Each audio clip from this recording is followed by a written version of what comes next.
Možda više nema svoje tijelo, ali je sadržao Nemoguće, ti si isti ja! A onda je koristio tvoje tijelo kao oružje protiv tebe.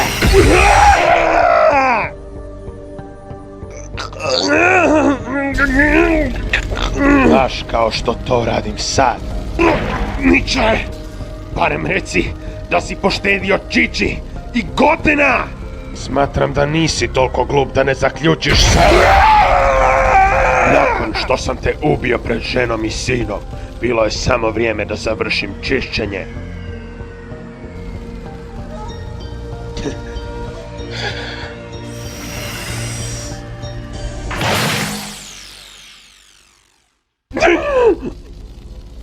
Požalit ćeš što si mi rekao to, Zamasu? Jer sad sam ljut! Sad sam stvarno jako ljut!